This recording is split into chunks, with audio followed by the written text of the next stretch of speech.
ഏതൊരു പരീക്ഷയിലും നമുക്ക് എളുപ്പം വിജയിക്കണമെങ്കിൽ ആ പരീക്ഷയുടെ മുൻകാല ചോദ്യപേപ്പറുകൾ നോക്കുക എന്നത് വളരെ പ്രധാനപ്പെട്ടതാണ്.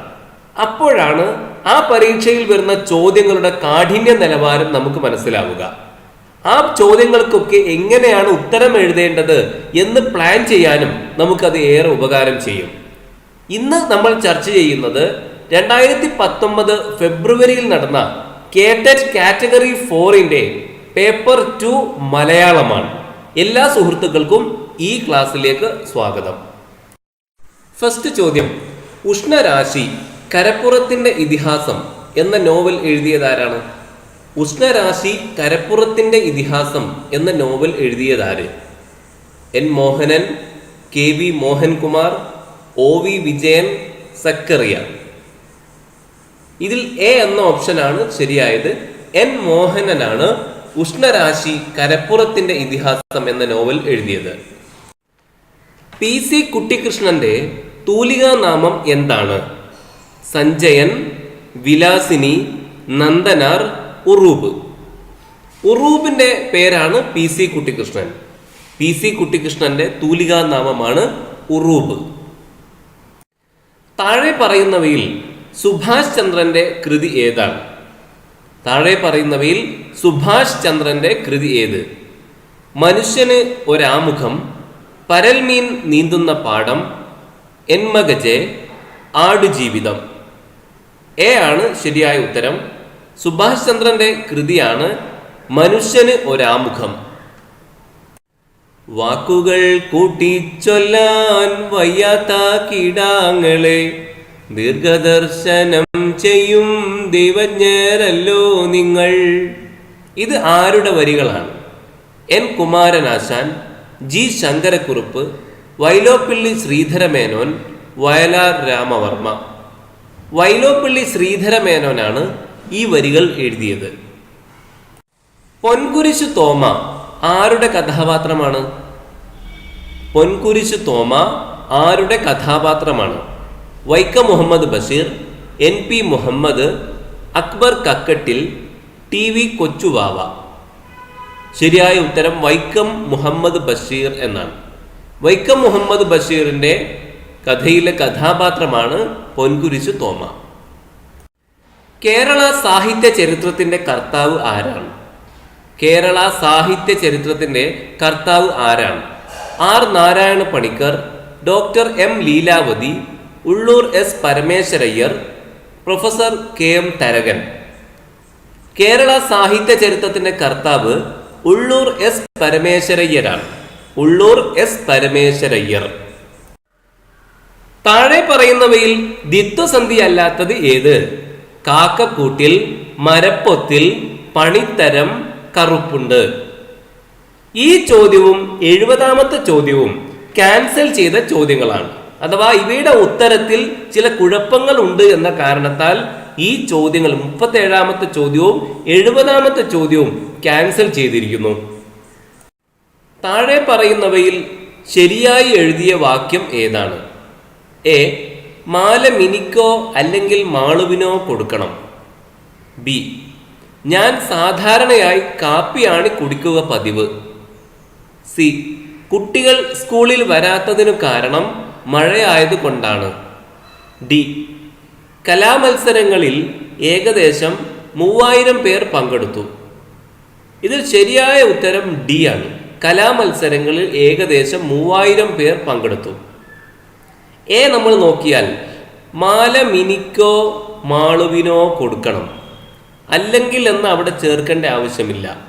മാല മിനിക്കോ മാളുവിനോ കൊടുക്കണം എന്ന് പറഞ്ഞാലും ശരിയാണ്. അതുകൊണ്ട് അല്ലെങ്കിൽ എന്ന് അവിടെ ചേർക്കേണ്ടതുണ്ടായിരുന്നില്ല.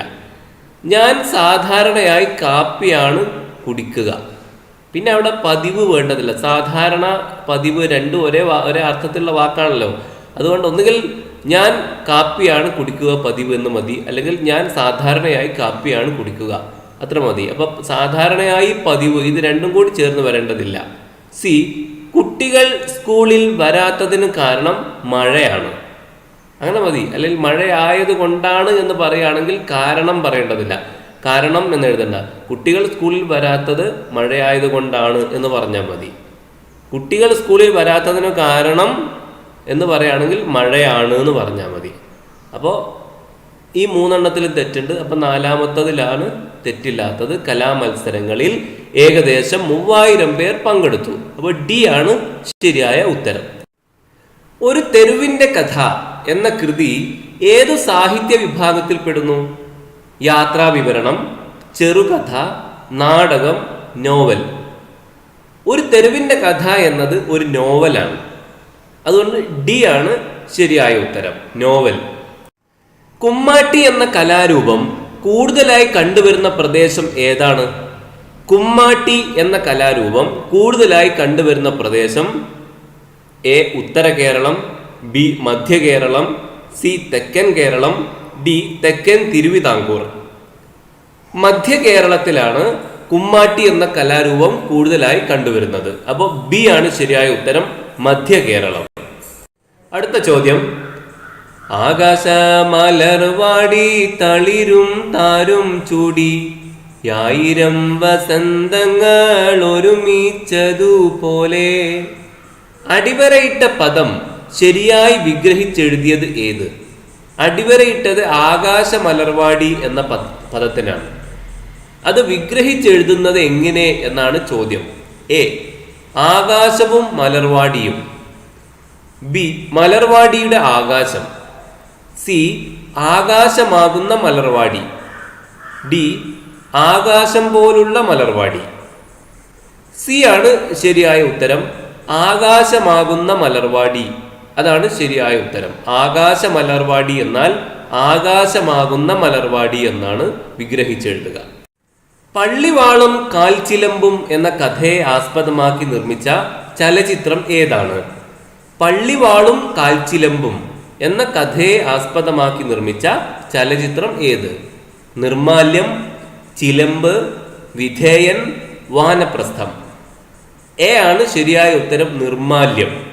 പള്ളിവാളും കാൽച്ചിലമ്പും എന്ന കഥയെ ആസ്പദമാക്കിയാണ് നിർമാല്യം എന്ന സിനിമ നിർമ്മിച്ചത്. ബിരിയാണി എന്ന കഥ എഴുതിയത് ആര്? ബിരിയാണി എന്ന കഥ എഴുതിയത് ആര്? A S Harish, B Santhosh Echikkanam, C Susmesh Chandroth, D E Santhosh Kumar. B ആണ് ശരിയായ ഉത്തരം. ബിരിയാണി എന്ന കഥ എഴുതിയത് സന്തോഷ് ഏച്ചിക്കാനമാണ്. സന്തോഷ് ഏച്ചിക്കാനം. 2018 എഴുത്തച്ഛൻ പുരസ്കാരം ലഭിച്ച വ്യക്തി ആരാണ്? Doctor M Leelavathi, B C Radhakrishnan, C M Mukundan, D M T Vasudevan Nair. 2018 Ezhuthachan പുരസ്കാരം ലഭിച്ചത് എം മുകുന്ദനാണ്. എം മുകുന്ദൻ. ഭൂമിക്ക് ഒരു ചരമഗീതം എന്ന കവിതയിലെ വരികൾ താഴെ പറയുന്നവയിൽ ഏതാണ്? ഭൂമിക്ക് ഒരു ചരമഗീതം എന്നത് വളരെ പ്രശസ്തമായ ഒരു കവിതയാണ്. അതിലെ വരികൾ ഈ താഴെയുള്ളതിൽ ഏതാണ് എന്നാണ് ചോദ്യം. ബി ആണ് ശരിയായ ഉത്തരം. അറിയാതെ ജനനിയെ പരിണയിച്ചൊരു യവന തരുണന്റെ കഥ എത്ര പഴകി. ബി ആണ് ശരിയായ ഉത്തരം. കൂമൻകാവ് എന്ന പാലക്കാടൻ ഗ്രാമം പശ്ചാത്തലമാക്കിയുള്ള മലയാള നോവൽ ഏത്? കൂമൻകാവ് എന്ന പാലക്കാടൻ ഗ്രാമം പശ്ചാത്തലമാക്കിയുള്ള മലയാള നോവൽ ഏത്? എ ഖസാക്കിന്റെ ഇതിഹാസം, ബി തൃക്കോട്ടൂർ പെരുമ, സി തച്ചൻകുന്ന് സ്വരൂപം, ഡി അയൽക്കാർ. കൂമൻകാവ് എന്ന പാലക്കാട് ഗ്രാമം പശ്ചാത്തലമാക്കിയുള്ള മലയാള നോവലാണ് ഖസാക്കിന്റെ ഇതിഹാസം. എ ആണ് ശരിയായ ഉത്തരം, ഖസാക്കിന്റെ ഇതിഹാസം. മരം എന്ന അർത്ഥം വരാത്ത പദം താഴെ പറയുന്നവയിൽ ഏതാണ്? മരം എന്ന അർത്ഥം വരാത്ത പദം താഴെ പറയുന്നവയിൽ ഏത്? ആരണ്യം എന്നാണ് അതിൽ ഉൾപ്പെടാത്തത്. അപ്പോൾ മരം എന്നതിൻ്റെ പര്യായ പദങ്ങളാണ് നമ്മൾ ഓർത്തു വെക്കേണ്ടത്. ശാഖി, തരു, ദ്രുമം ഇതൊക്കെ മരത്തിൻ്റെ പര്യായ പദങ്ങളാണ്. അതിൽ ആരണ്യം പെടുന്നില്ല. അപ്പോൾ ഡി ആണ് ശരിയായ ഉത്തരം, ആരണ്യം. നിഘണ്ടുവിലെ ശരിയായ പദക്രമം താഴെ പറയുന്നവയിൽ ഏതാണ്? നിഘണ്ടുവിലെ അഥവാ ഡിക്ഷണറിയിലെ ശരിയായ പദക്രമം താഴെ പറയുന്നവയിൽ ഏതാണ്? അത് ആൽഫബറ്റിക് ഓർഡറിലായിരിക്കുമല്ലോ നിഘണ്ടുവിൽ പദങ്ങൾ ക്രമീകരിച്ചിരിക്കുക. അപ്പോൾ ഇത് മലയാളമാണ്. അതുകൊണ്ട് സി ആണ് ശരിയായ ഉത്തരം. ആ ഉ കാ ച ആ ക്രമത്തിലാണല്ലോ അനവദ്യം ആയാണ് തുടങ്ങുന്നത്. ഉൾക്കടൽ അതിനുശേഷം ആക്ക് ശേഷമാണല്ലോ ഊ വരിക.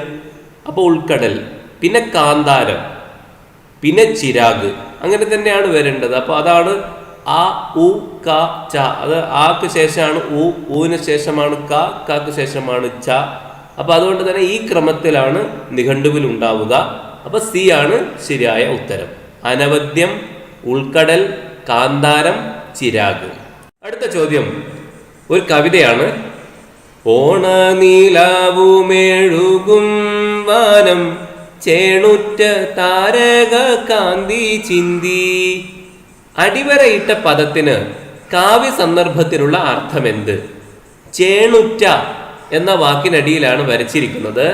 അതിന് ഈ കാവ്യ സന്ദർഭത്തിലുള്ള അർത്ഥം എന്താണ്? എ നിറമുള്ള, ബി ഭംഗിയുള്ള, സി വലിപ്പമുള്ള, ഡി അകലെയുള്ള. ബി ആണ് ശരിയായ ഉത്തരം. ചേണുറ്റ എന്നതുകൊണ്ട് ഇവിടെ അർത്ഥമാക്കുന്നത് ഭംഗിയുള്ള എന്നതാണ്. താഴെ പറയുന്നവയിൽ ശരിയായി എഴുതിയ പദം ഏത്? താഴെ പറയുന്നവയിൽ ശരിയായി എഴുതിയ പദം ഏത്? ആതിഥ്യം, വിമ്മിഷ്ടം, കയ്യക്ഷരം, ഉദ്ഘാടനം. അപ്പൊ ഇതിൽ ഉദ്ഘാടനത്തിൽ ഘ അങ്ങനെയല്ല എഴുതേണ്ടത്. ഇതിൽ ശരിയായിട്ടുള്ളത് ആതിഥ്യം എന്നത് മാത്രമാണ്. എ ആണ്. എ ആണ് ശരിയായ ഉത്തരം, ആതിഥ്യം. ഐകമത്യം മഹാബലം എന്നതിനോട് അർത്ഥത്തിൽ സമാനമല്ലാത്ത ചൊല്ല് ഏത്? അതിനോട് സമാനമല്ലാത്തത് ഏതാണെന്നാണ് പറയേണ്ടത്. എ കയ്യുക്കുള്ളവൻ കാര്യക്കാരൻ, ഒരുമ തന്നെ പെരുമ, ഒത്തുപിടിച്ചാൽ മലയും പോരും, ഒരുമയുണ്ടെങ്കിൽ ഉലക്കമേലും കിടക്കാം. എ ആണ് ചോദ്യത്തിന് ഉത്തരം. ബിയും സിയും ഡിയും നോക്കുമ്പോൾ ഐക്യത്തെക്കുറിച്ച് തന്നെയാണ് പറയുന്നത്. ഒരുമ തന്നെ പെരുമ, ഒരുമയെക്കുറിച്ചാണ് പറയുന്നത്. ഒത്തുപിടിച്ചാൽ മലയും പോരും, ഒത്തുപിടിക്കുന്നതിനെ കുറിച്ച് അഥവാ ഒരുമയെക്കുറിച്ചാണ് അതും പറയുന്നത്. ഒരുമയുണ്ടെങ്കിൽ ഉലക്കമേലും കിടക്കാം. അപ്പോൾ ഐക്യമത്യം മഹാബലം എന്ന അർത്ഥത്തിലാണ് ബിയും സിയും ഡിയും ഉള്ളത്. കയ്യൂക്കുള്ളവൻ കാര്യക്കാരൻ എന്നത് ആ അർത്ഥത്തിലുള്ളതല്ല. അതുകൊണ്ട് എ ആണ് ഇവിടെ ശരിയായ ഉത്തരം. പുണ്യസ്ഥലം അടിവരയിട്ട പദം ഏതു വിഭാഗത്തിൽ പെടുന്നു? ഒരുപക്ഷെ ഈ ചോദ്യത്തിൽ ഒരു അബദ്ധം സംഭവിച്ചിട്ടുണ്ടാവാം. പുണ്യസ്ഥലം എന്ന പദം ഏതു വിഭാഗത്തിൽ പെടുന്നു എന്നാവാം ചോദ്യം ഇട്ട ആൾ ഉദ്ദേശിച്ചിട്ടുണ്ടാവുക. അത് നാമവിശേഷണമാണ്. ബി ആണ് ശരിയായ ഉത്തരം. ക്രിയാവിശേഷണം, നാമവിശേഷണം, വിനയച്ചം, ക്രിയാപദം എന്നിവയാണല്ലോ ഇവിടെ ഓപ്ഷൻ ആയിട്ടുള്ളത്. അതിൽ നാമവിശേഷണമാണ് ശരിയായിട്ടുള്ളത്. പുണ്യസ്ഥലം എന്ന പദം നാമവിശേഷണമാണ്. താഴെ കൊടുത്തിരിക്കുന്നവയിൽ തെറ്റായ ജോഡി ഏത്? കൃതികളും അവയുടെ രചയിതാക്കളുമാണ് ഓരോ ജോഡിയായി നൽകിയിരിക്കുന്നത്. ഇതിൽ തെറ്റായ ജോഡി ഏതാണ് എന്നാണ് ചോദ്യം.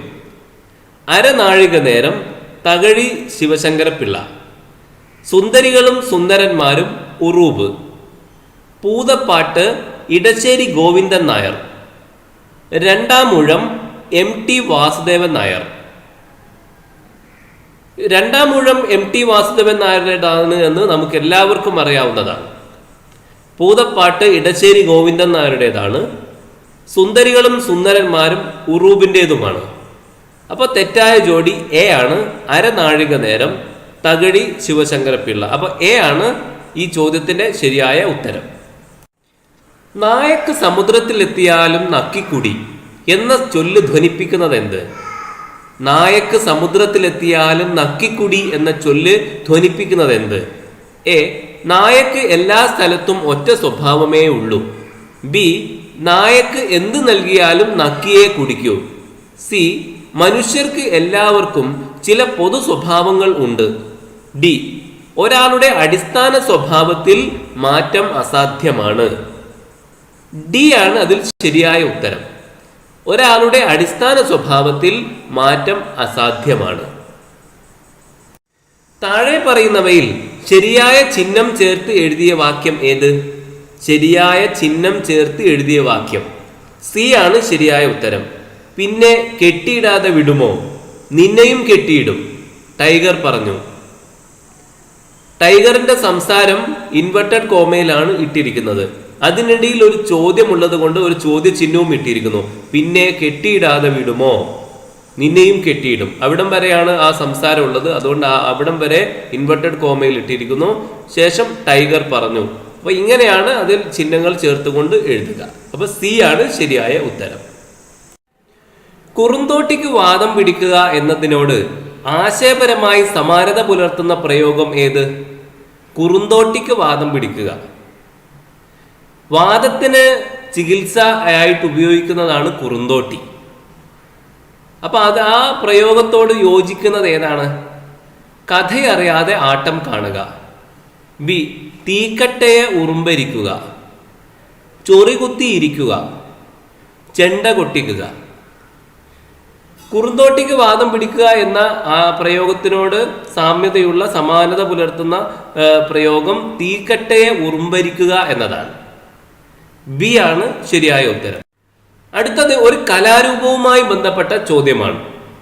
എ, നൃത്യ നാട്യങ്ങൾ സമന്വയിപ്പിച്ചത്. ബി, മുദ്രാഭിനയ പ്രധാനമാണ്. സി, കേളികൊട്ട് എന്നത് പ്രധാനപ്പെട്ട ചടങ്ങാണ്. ഈ സൂചനകൾ നൽകുന്ന കലാരൂപം താഴെ പറയുന്നവയിൽ ഏതാണ്? ഓട്ടംതുള്ളൽ, ചാക്യാർകൂത്ത്, കൂടിയാട്ടം, കഥകളി. കഥകളിയാണ് ശരിയായ ഉത്തരം. Option D. കഥകളി നൃത്യ നാട്യങ്ങൾ സമന്വയിപ്പിച്ചതാണ്. മുദ്രാഭിനയ പ്രധാനമാണ്. കേളികൊട്ട് എന്നത് പ്രധാനപ്പെട്ട ചടങ്ങാണ്. ഡി ആണ് ശരിയായ ഉത്തരം, കഥകളി. പട്ടി കുട്ടിയെ കടിച്ചു. ഈ വാക്യത്തിൽ കുട്ടി എന്നത് താഴെ പറയുന്നവയിൽ ഏതാണ്? കർത്താവാണ്, കർമ്മമാണ്, ക്രിയയാണ്, പ്രത്യയമാണ്. ബി ആണ് ശരിയായ ഉത്തരം, കർമ്മമാണ്.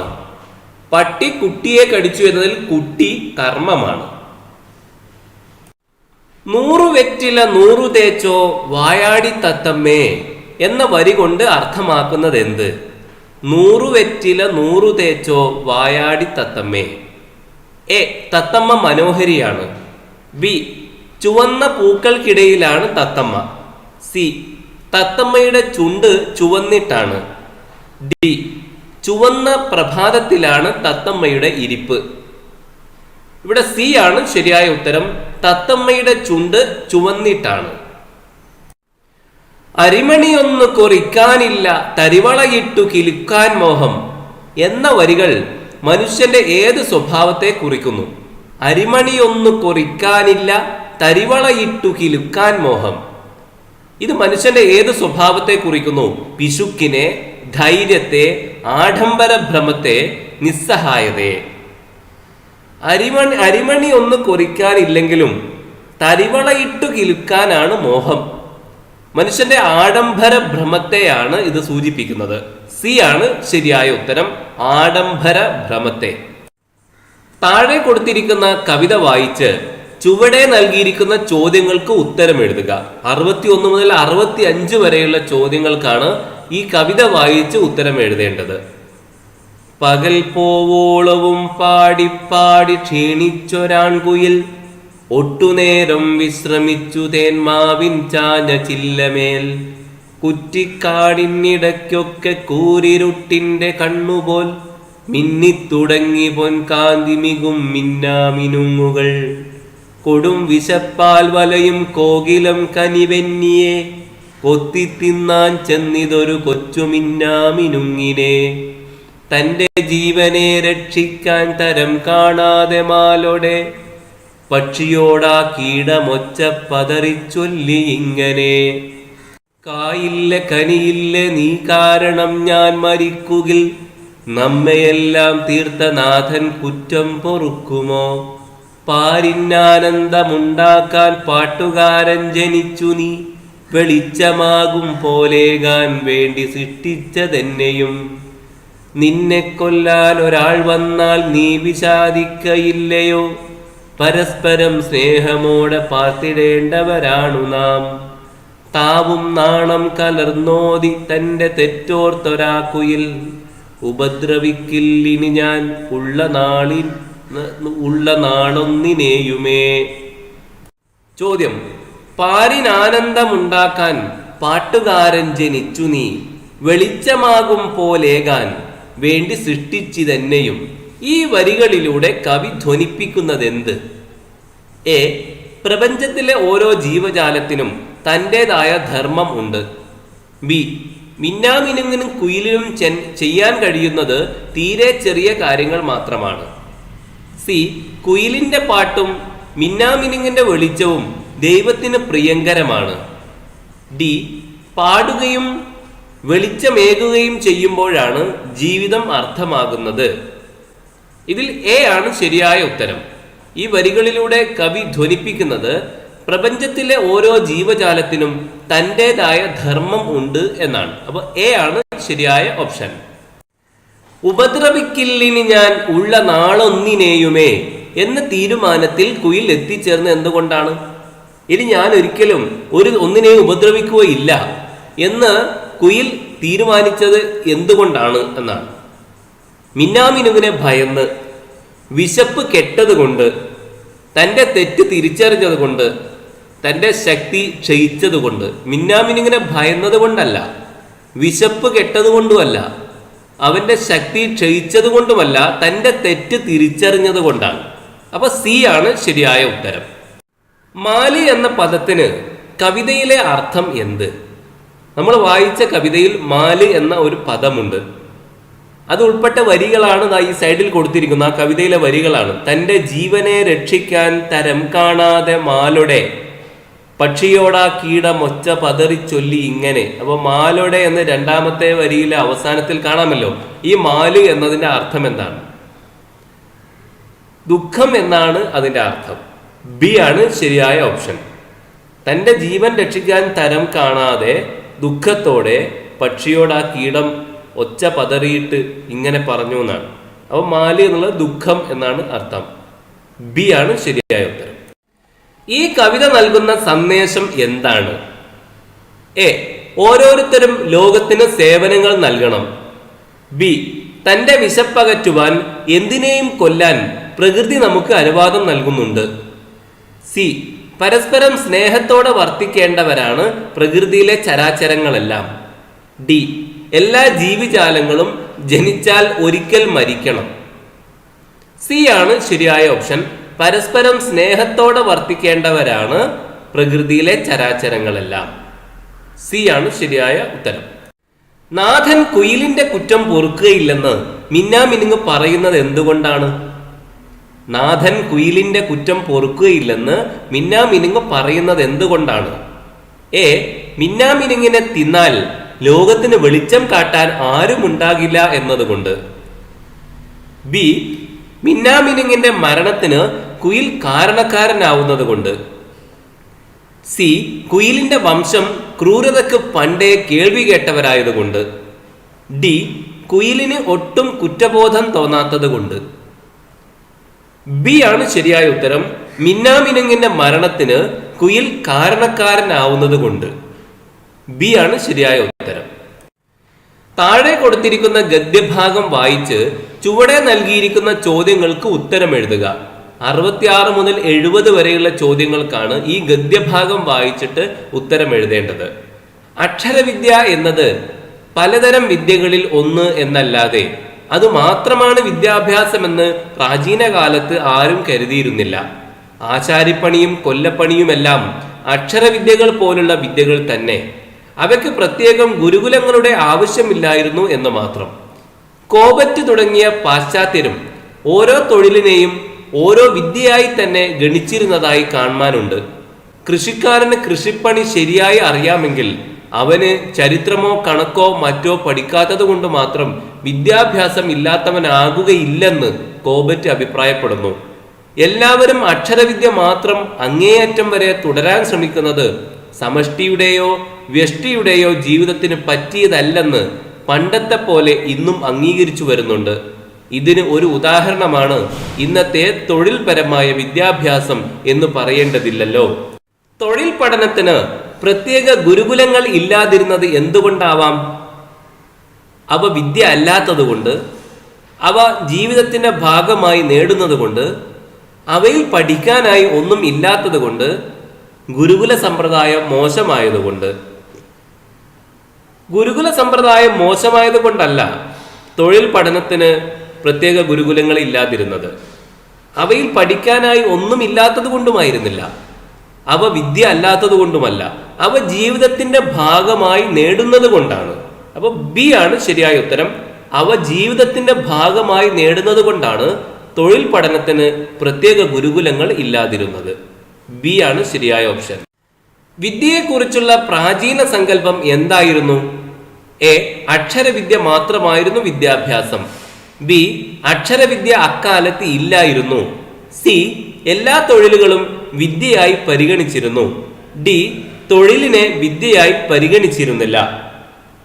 ഈ ചോദ്യത്തിന് ഉത്തരം എഴുതുന്നതിന് മുമ്പ് നമ്മൾ മനസ്സിലാക്കേണ്ട ഒരു കാര്യം, ഇങ്ങനെ ഒരു പാസേജ് അഥവാ ഒരു ഗദ്യഭാഗം തന്നിട്ട് ഉത്തരം എഴുതാൻ പറഞ്ഞാൽ ആ ഗദ്യഭാഗത്ത് എന്ത് പറഞ്ഞിരിക്കുന്നുവോ അതിനെ അടിസ്ഥാനപ്പെടുത്തി മാത്രമേ നമ്മൾ ഉത്തരം എഴുതാൻ പാടുള്ളൂ. ചില ചോദ്യങ്ങൾക്ക് ഒരുപക്ഷെ നമുക്ക് സ്വന്തമായ അഭിപ്രായങ്ങളും ഉത്തരങ്ങളും ഉണ്ടാവാം. അത് ഒരിക്കലും എഴുതാൻ പാടില്ല. ആ ഗദ്യഭാഗത്ത് എന്താണോ പറഞ്ഞിരിക്കുന്നത് അത് മാത്രമേ നമ്മൾ ഉത്തരമായിട്ട് എഴുതാൻ പാടുള്ളൂ. അത് വെച്ച് നോക്കുമ്പോൾ സി ആണ് ഇവിടെ ശരിയായ ഉത്തരം. എല്ലാ തൊഴിലുകളും വിദ്യയായി പരിഗണിച്ചിരിക്കുന്നു. സി ആണ് ശരിയായ ഉത്തരം. എല്ലാവരും അക്ഷരവിദ്യ മാത്രം നേടിയാൽ സംഭവിക്കുന്നത് എന്താവും? എല്ലാവരും അക്ഷരവിദ്യ മാത്രം നേടിയാൽ സംഭവിക്കുന്നത് എന്താവും? എ. അത് വ്യക്തികളുടെ ജീവിതത്തിന് ഗുണം ചെയ്യില്ല. ബി. അത് തൊഴിലധിഷ്ഠിത വിദ്യാഭ്യാസത്തെ ശക്തിപ്പെടുത്തും. സി. അത് വ്യക്തികളെ കൂടുതൽ ഉയർച്ചയിലേക്ക് നയിക്കും. ഡി. അത് രാജ്യത്തെ ഉന്നതിയിൽ എത്തിക്കും. എ ആണ് ഇതിലെ ശരിയായ ഉത്തരം. അത് വ്യക്തികളുടെ ജീവിതത്തിന് ഗുണം ചെയ്യില്ല. വിദ്യാഭ്യാസത്തെക്കുറിച്ച് ലേഖനത്തിൽ നിന്ന് തെളിഞ്ഞു കിട്ടുന്ന കാഴ്ചപ്പാട് എന്താണ്? എ. തൊഴിലിനെ വിദ്യാഭ്യാസമായി പ്രാചീന കാലത്ത് തന്നെ പരിഗണിച്ചിരുന്നില്ല. ബി. ചരിത്രമോ കണക്കോ അറിയില്ലെങ്കിൽ തൊഴിൽ പഠിച്ചവരെ വിദ്യാഭ്യാസമുള്ളവരായി കണക്കാക്കിയിരുന്നില്ല. സി. തൊഴിലധിഷ്ഠിത വിദ്യാഭ്യാസം നാടിന് യോജിച്ചതല്ല. ഡി. തൊഴിൽ പരിശീലനവും വിദ്യാഭ്യാസത്തിന്റെ ഭാഗമാണ്. ഇതിൽ ഡി ആണ് ശരിയായ ഉത്തരം. തൊഴിൽ പരിശീലനവും വിദ്യാഭ്യാസത്തിന്റെ ഭാഗമാണ്. സമഷ്ടി എന്ന പദത്തിന്റെ ശരിയായ അർത്ഥം താഴെ കൊടുത്തവയിൽ ഏതാണ്? വ്യക്തി, കുടുംബം, സമൂഹം, സമന്മാർ. ഈ ചോദ്യം ക്യാൻസൽ ചെയ്ത ചോദ്യമാണ്. അഥവാ ഇതിലെ ഉത്തരത്തിൽ ചില അവ്യക്തതകൾ ഉണ്ട് എന്ന പരാതി പോയതിനാൽ ഈ ചോദ്യം ക്യാൻസൽ ചെയ്തിരിക്കുന്നു.